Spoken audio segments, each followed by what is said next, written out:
Senhor, Tu tens sido o nosso refúgio de geração em geração. Antes que os montes nascessem e se formassem a terra e o mundo, de eternidade a eternidade, Tu és Deus.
Boa noite, irmãos, boa noite, irmãs.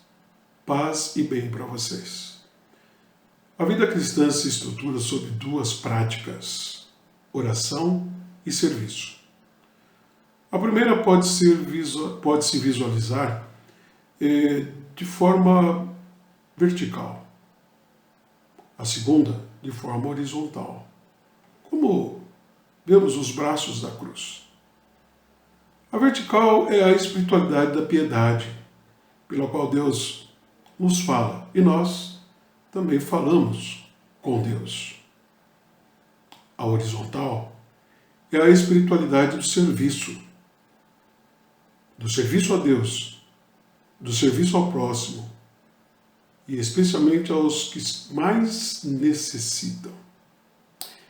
Em nome do Deus que sempre nos acolhe, de braços abertos, damos as boas-vindas a todos e todas.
Quantos bens divinos vossa vida tem, para os dias todos, como vos convém. Sede a graça imensa do bondoso Deus, que não tem medida.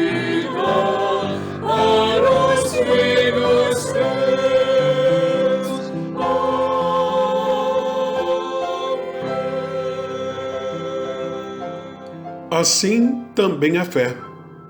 Se não tiver obras, por si só está morta.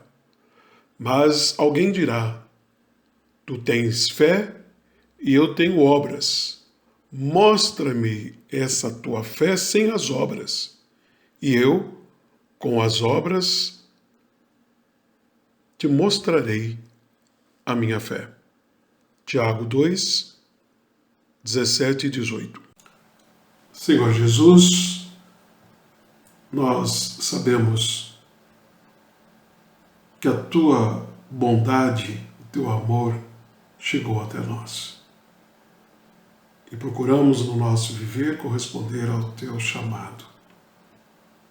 Por isso hoje nos encontramos como comunidade de fé, mesmo de forma virtual, mas com os corações abertos para ouvir e acolher o que tu tens para nos dizer.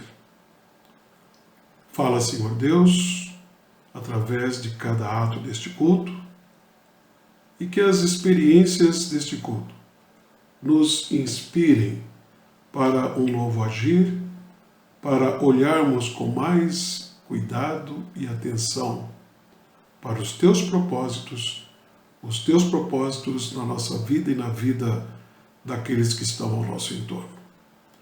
Assim pedimos a tua graça sobre nós e sobre todos aqueles que estão neste momento se encontrando para o culto ao teu nome. Assim oramos. Amém.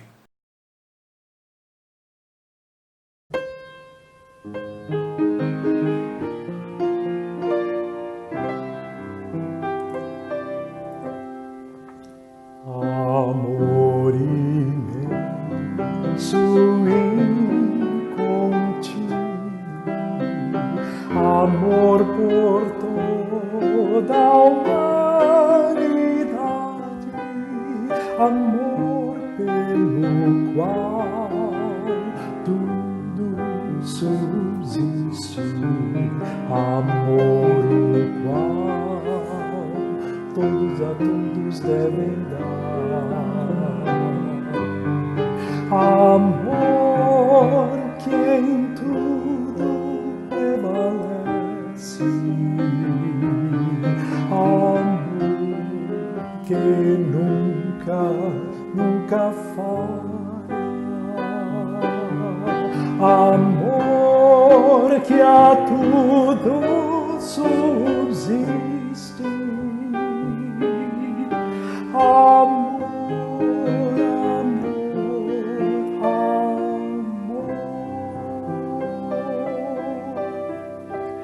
amor imenso incontínuo, amor por toda a humanidade,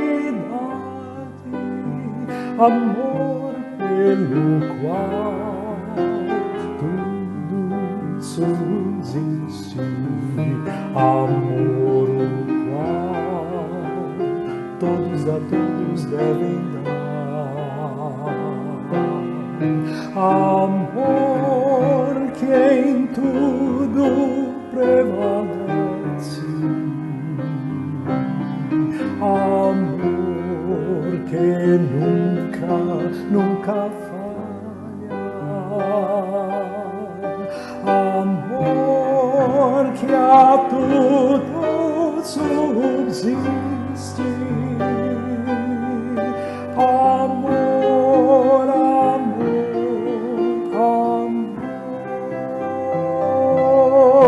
amor que nunca falha, amor imenso, amor.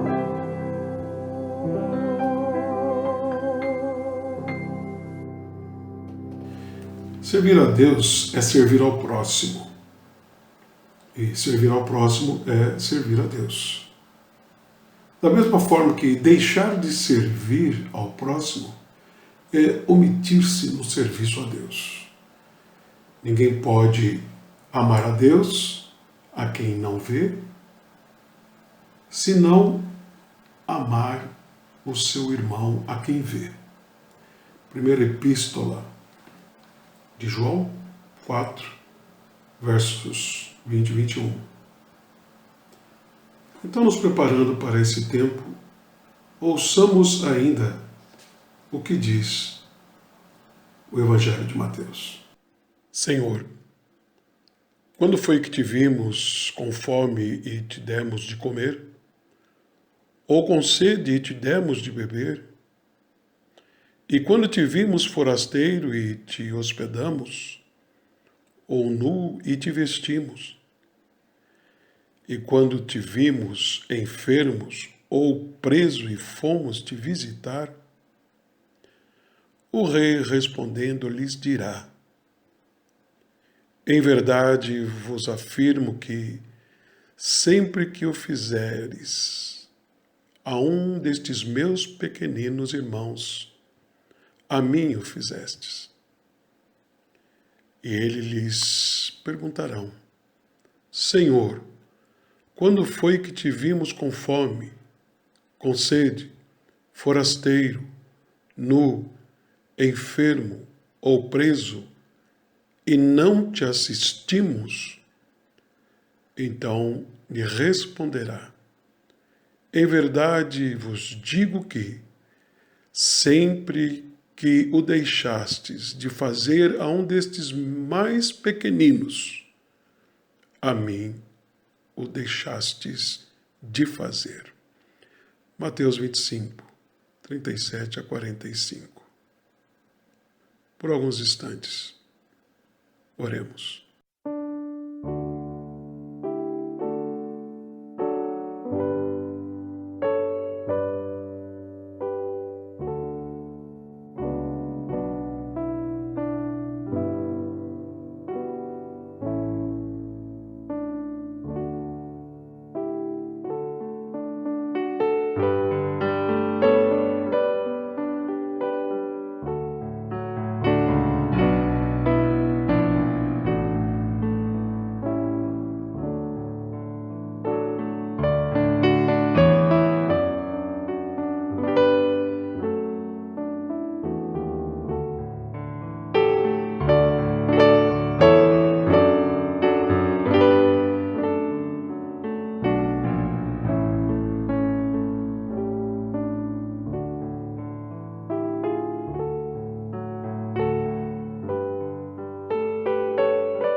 Vamos acolher a proclamação de perdão.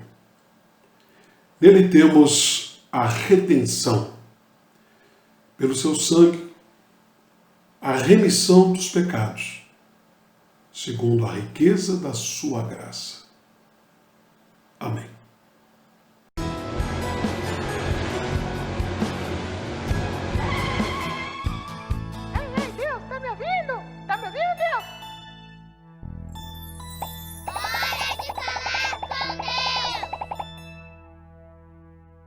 Jesus, como um barquinho eu quero ser,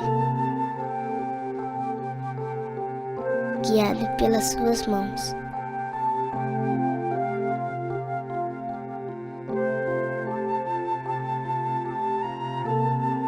Para o bem sempre fazer.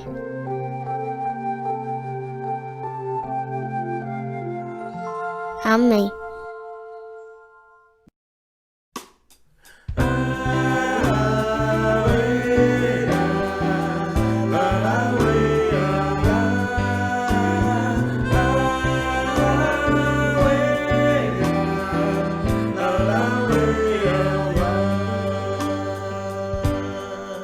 É o teu povo aqui presente, todos numa só voz declarando que só tu és grande, exaltamos teu doce nome, pelo amor, pela cruz, por teu Filho Jesus. Pois és santo, sim, és digno de louvor e de ser adorado. És bondoso, Pai querido, dentre todas as coisas tu és verdadeiro Senhor.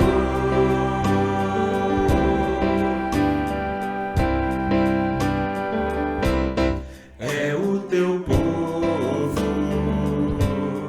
aqui presente,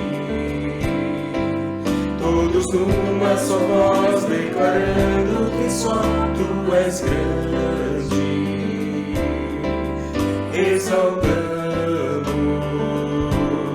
teu doce nome, pelo amor, pela cruz, por teu Filho Jesus. Pois és santo, sim, és digno de louvor e de ser adorado. És bondoso, Pai querido, dentre todas as coisas tu és verdadeiro Senhor.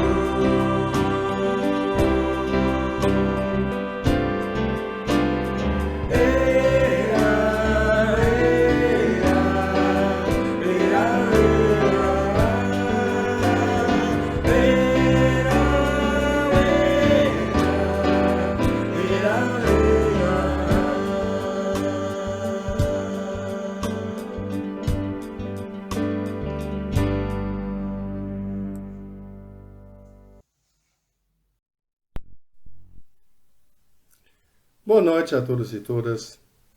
Saudo cada uma com a graça e a paz do nosso Senhor Jesus Cristo e com as palavras saúde e paz. Mais uma semana finalizou-se. Nós vemos ao nosso redor que a situação ainda não é plenamente resolvida, mas nós percebemos melhoras.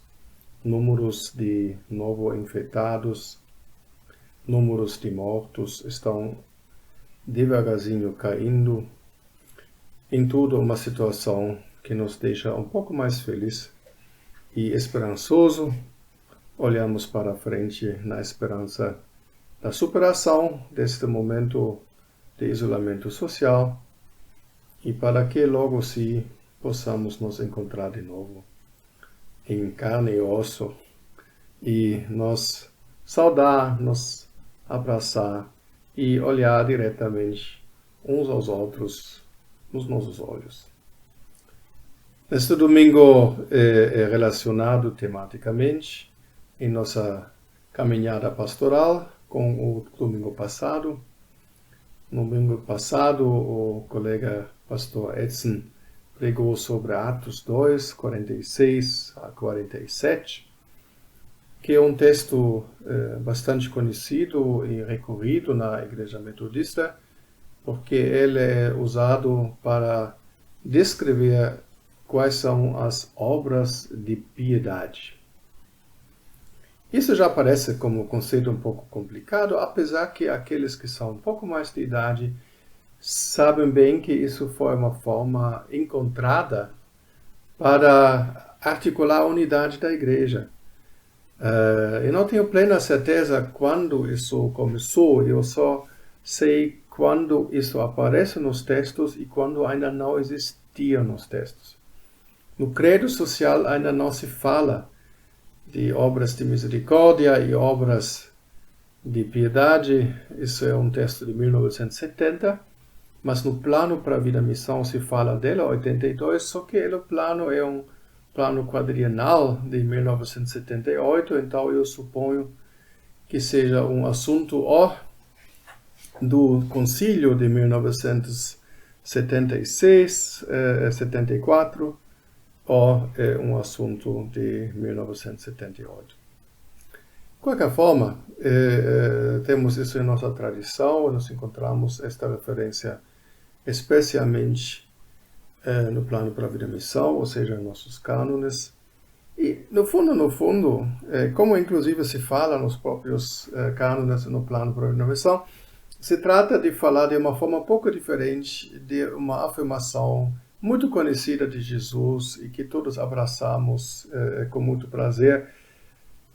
É aquela resposta que Jesus dá a uma pessoa que o procura e pergunta o que eu devo fazer para ser salvo. E Jesus vai responder, segundo Lucas 10, 25 a 28, você deve amar a Deus, amar o próximo como você mesmo. E esta questão do amar a Deus, nós chamamos as obras de piedade, e amar o próximo, chamamos as obras de misericórdia. Então, o texto que eu vou usar hoje é o texto de Lucas 10 mesmo, mas vou fazer uma pequena referência também a Mateus 25.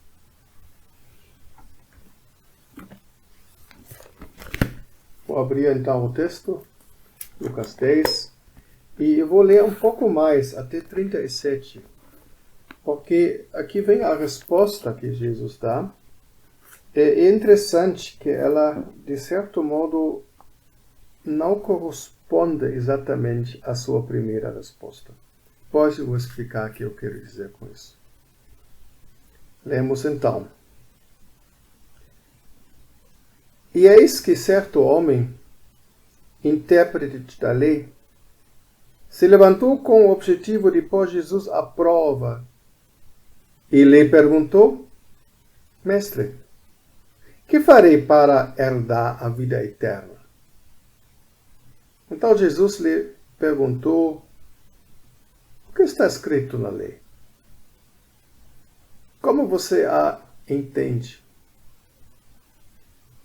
A isto ele respondeu: ame o Senhor seu Deus de todo o seu coração, de toda a sua alma, com todas as suas forças e todo o seu entendimento. E ame o seu próximo como você ama a si mesmo. Então Jesus lhe disse: você respondeu corretamente. Faça isto e você viverá. Mas ele, querendo justificar-se, perguntou a Jesus: quem é o meu próximo? Jesus prosseguiu, dizendo: um homem descia de Jerusalém para Jericó e caiu nas mãos de alguns ladrões. Depois de lhe tirar a roupa e lhe causar muitos ferimentos, retiraram-se, deixando-o semi-morto. Por causalidade, um sacerdote estava descendo por aquele mesmo caminho e, vendo aquele homem, passou de largo. De igual modo, um levita descia por aquele lugar e, vendo-o, passou de largo. Certo samaritano, que seguia o seu caminho, passou perto do homem e, vendo-o, compadeceu-se dele. E, aproximando-se, fez curativos nos ferimentos dele, aplicando-lhe óleo e vinho. Depois colocou aquele homem sobre o seu próprio animal levou-o para uma hospedaria e tratou dele. No dia seguinte, separou 2 denários e os entregou ao hospedeiro, dizendo: cuide deste homem. E se você gastar algo a mais, farei o reembolso quando eu voltar. Então Jesus perguntou: que destes 3 lhe parece ter sido o próximo do homem que caiu nas mãos dos ladrões? O intérprete da lei respondeu: o que usou a misericórdia para com ele. Então Jesus lhe disse: vá e faça o mesmo. Para o povo de Deus, palavra de Deus. Então, quando a Igreja Metodista, na década de 70, que era uma década muito difícil, como nós todos sabemos, uma década de tempo pior da ditadura militar, especialmente na primeira parte, entre 1968 e 1974, 75. Procurava encontrar seu caminho. Se lembram, ou talvez ouviram, houve uma separação na igreja, um grupo saiu, 68, 70, basicamente em Rio de Janeiro, mas também em outras partes. A Igreja Metodista Wesleyana foi fundada por estas pessoas, uma igreja que tem um nome metodista e wesleyana, igreja wesleyana, né? Mas ela é de fato mais assembleana, pela estrutura, pela espiritualidade. De qualquer forma, isso era um grande choque, um grande embate na igreja. E por outro lado, a ditadura militar, aqueles grupos que lutaram contra a ditadura e especialmente depois de 68 com a situação do AI-5 e o fechamento do Congresso e também o fechamento da Faculdade de Teologia, que na época demonstrava que a tensão chegou para dentro da igreja. E talvez não totalmente diferente, porém distinto, da nossa época hoje, onde nós também vivemos num mundo muito polarizado, inclusive com algumas referências aos antigos tempos. E certamente é oportuno de procurar caminhos de construir a união da igreja em bases verdadeiras. Isso foi a tentativa, e eu não consegui até hoje decifrar quem trouxe a proposta. Se diz um bispo, mas de qualquer forma, então a igreja tentou dizer: olha, nós somos isso aqui. E a coisa mais fundamental deste nós estamos isso aqui, então é a referência o que é um cristão, uma pessoa que ama a Deus e que ama o seu próximo como si mesmo. Este texto aqui, de fato, é um texto de referência no próprio plano da vida e missão, onde nós lemos, com referência a este texto, o seguinte: a santificação do cristão e da igreja em direção à perfeição cristã é proclamada pelos metodistas em termos de amor a Deus e ao próximo. Isso é uma passagem do início do plano para a vida e missão, que era basicamente o plano quadrienal de 78. Então, que pergunta na época 70 e 70, né? O que é santo? O que é perfeito? E a resposta é: ama a Deus e ama seu próximo. Isso tinha peso na época, porque amar o seu próximo e inclusive amar o seu inimigo, era muito difícil nessa época. Inclusive, eu percebi nos meus estudos que tem até um erro aqui. Inclusive, desde 1982, da edição até hoje nos cânones, porque a referência que está aqui é Lucas 11, 25 a 28, mas claramente 10, porque fala do duplo mandamento de amor, e depois fala paralelamente da misericórdia, claramente Lucas 10.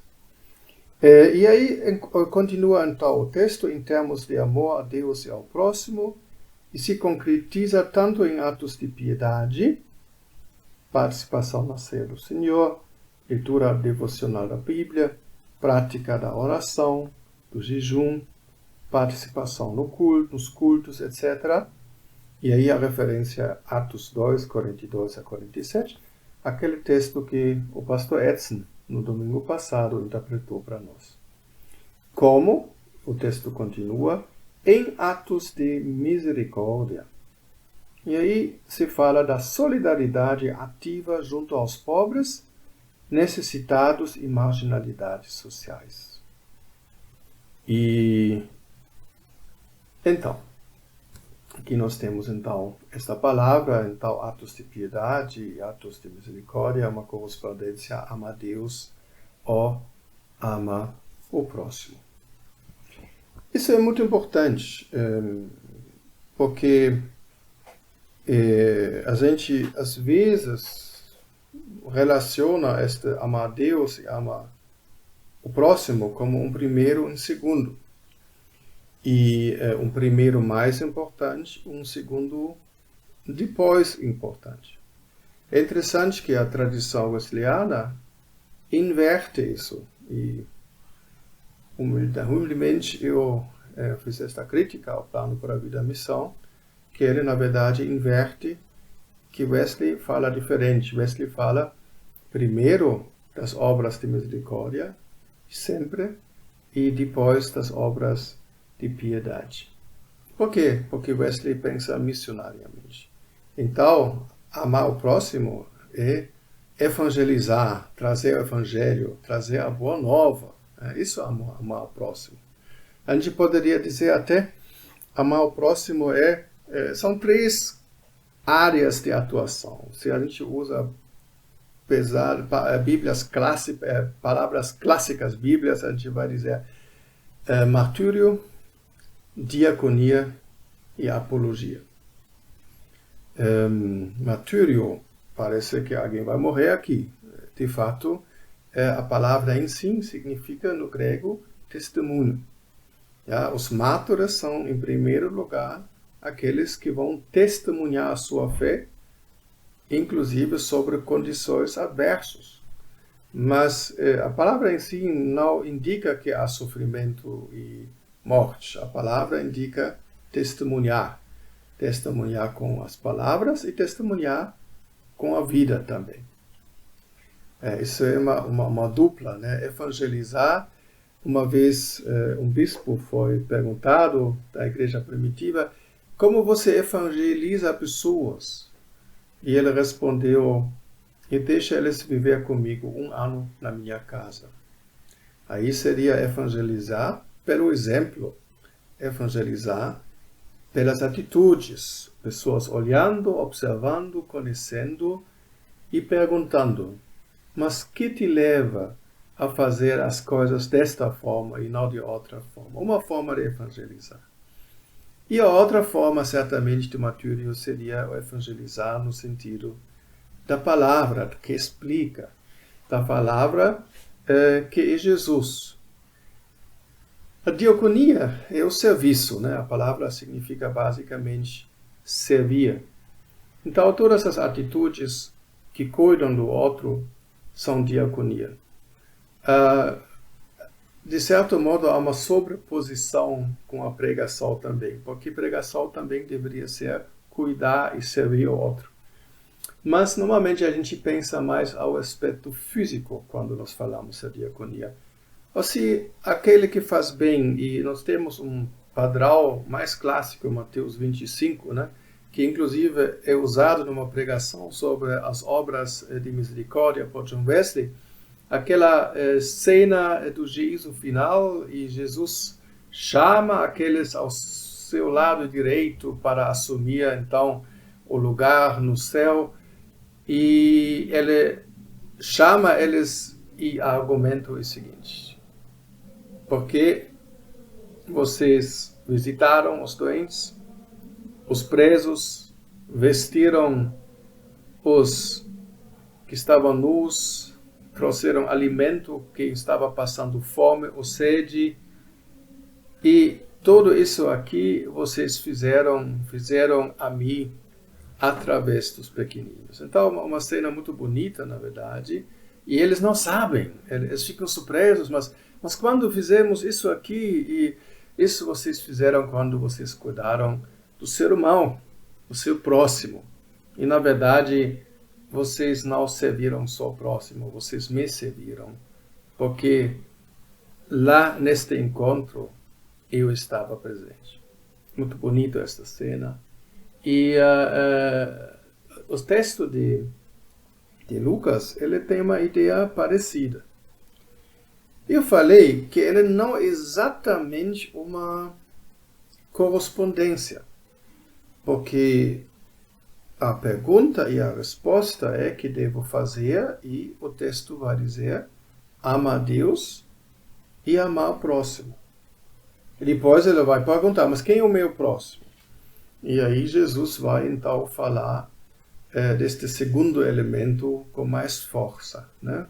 Claro que é uma resposta específica a uma pergunta específica, mas interessante que no eco final fica de fato, como em Mateus 25, uma ação que cuida do irmão, que cuida da irmã. Eu acredito que a ideia de construir a unidade da igreja ao redor destes dois movimentos ainda vale. Olhando para amar Deus e amar o próximo, é ainda a expressão central e essencial para dizer se alguém segue com seriedade Cristo ou não. E às vezes, esta amar é um procurar amar. Porque às vezes eu tenho dificuldades de amar que eu não entendo. E existem pessoas que não entendem Deus e Deus na sua vida, e por causa disso sentem uma tremenda dificuldade de corresponder à presença de Deus com afeto.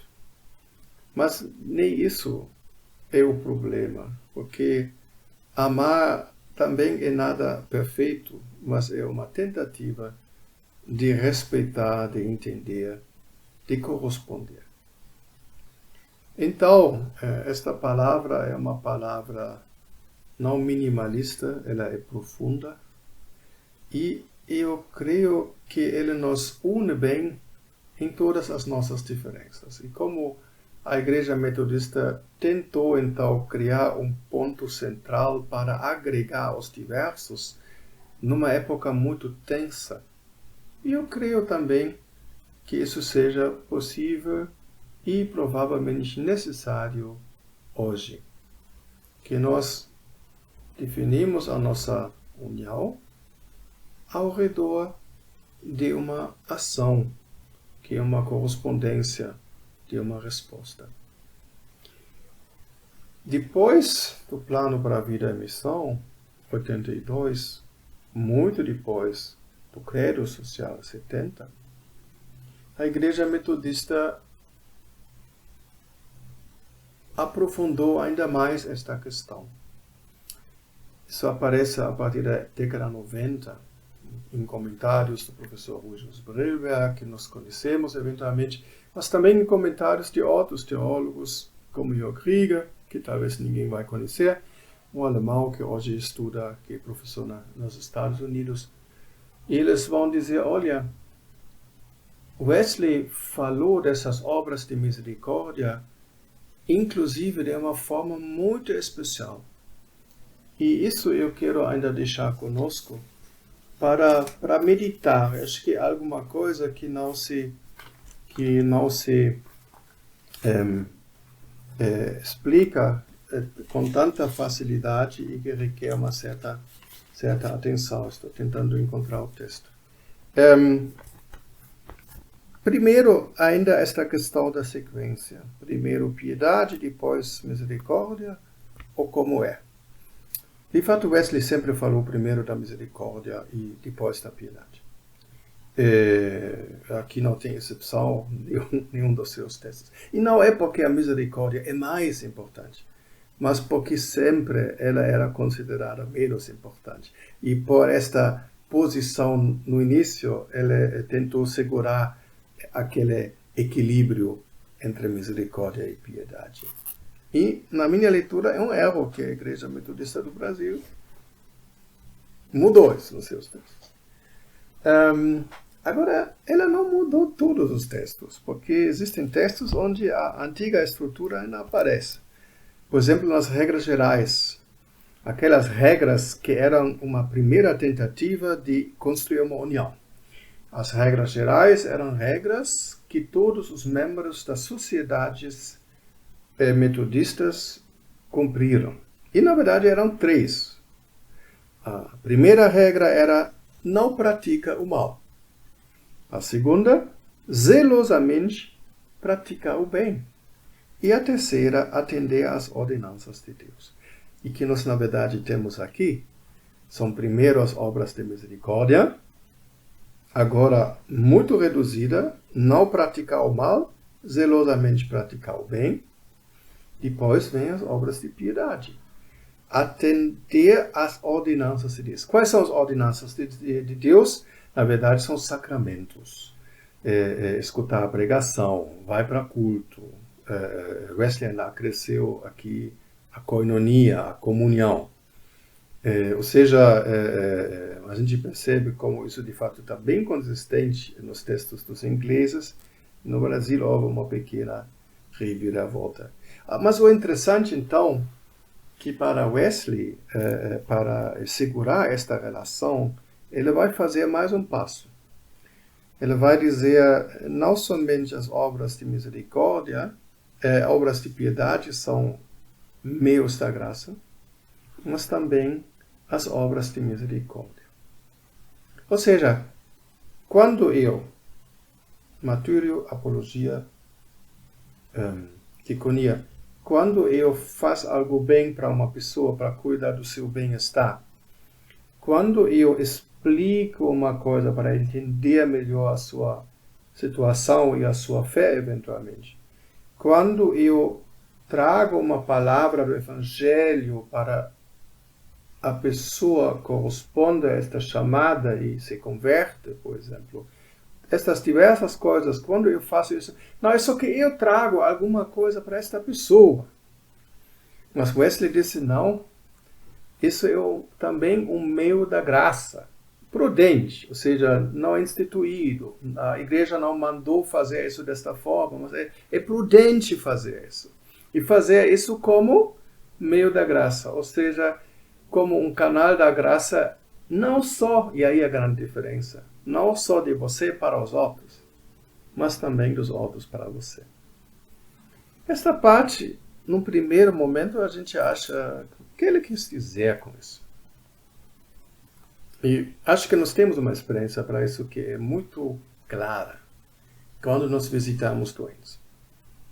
Muitas vezes, quando eu visitei uma pessoa doente, eu até cheguei lá, né, pastor trazendo conforto, nesta atitude clássica.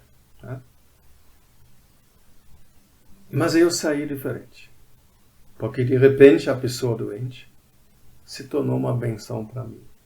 E na verdade, o nosso encontro era um encontro por 3.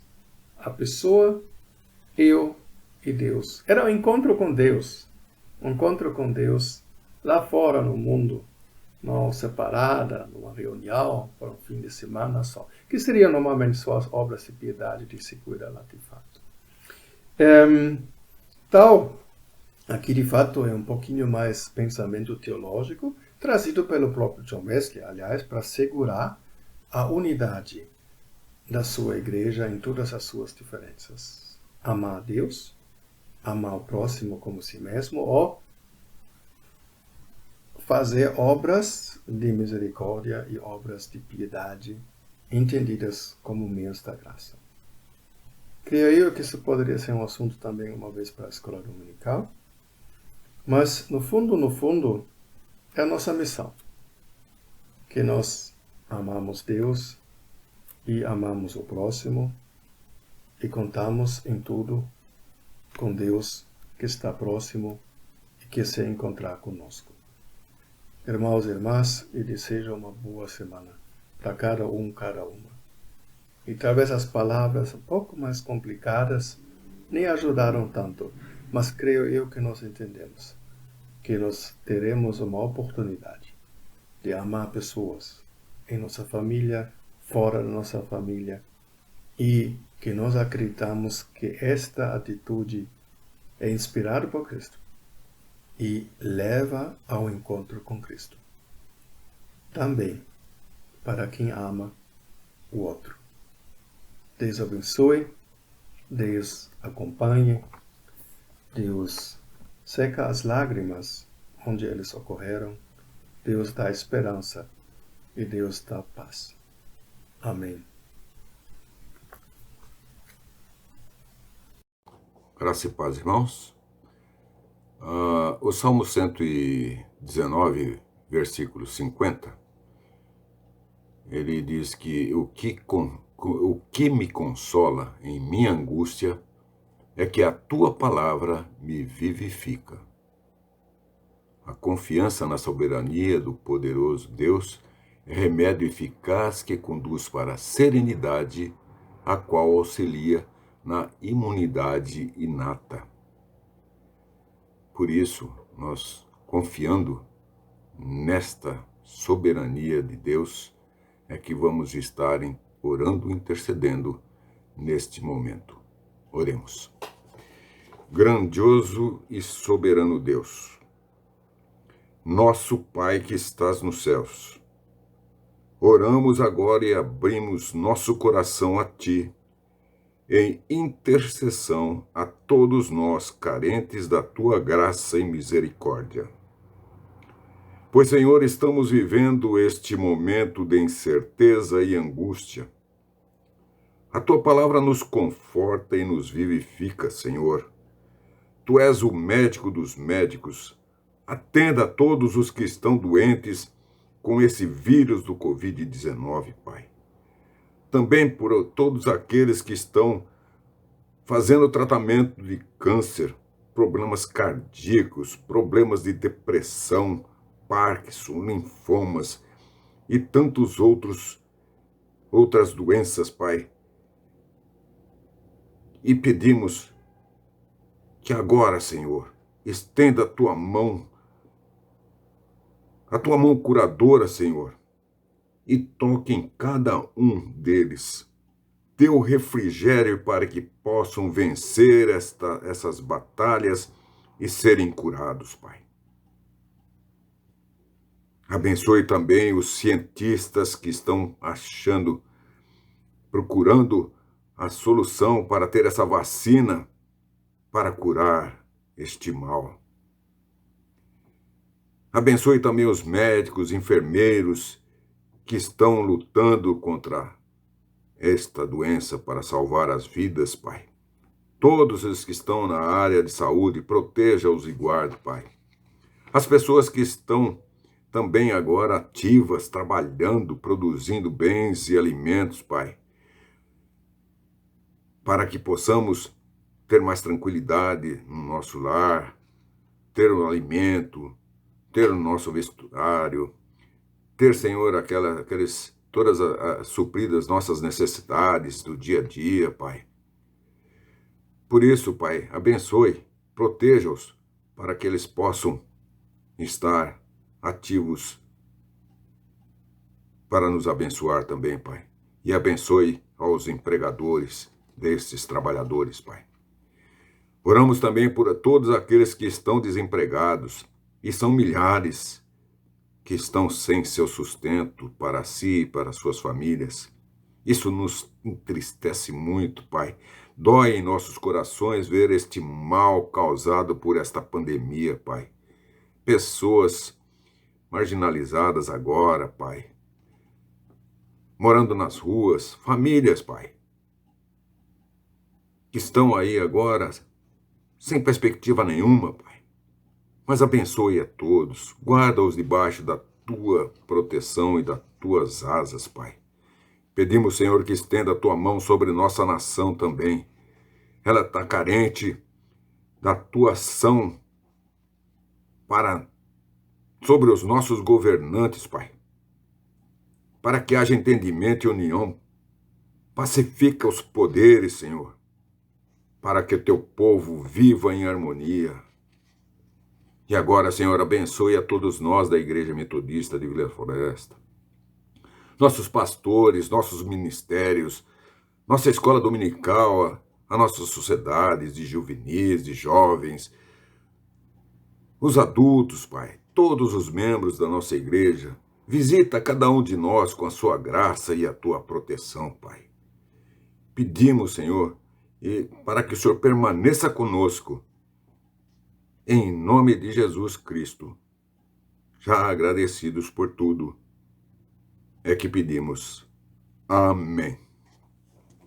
Amém. E seja Deus gracioso para conosco e nos abençoe. E faça resplandecer sobre nós o seu rosto e nos dê a paz. Amém.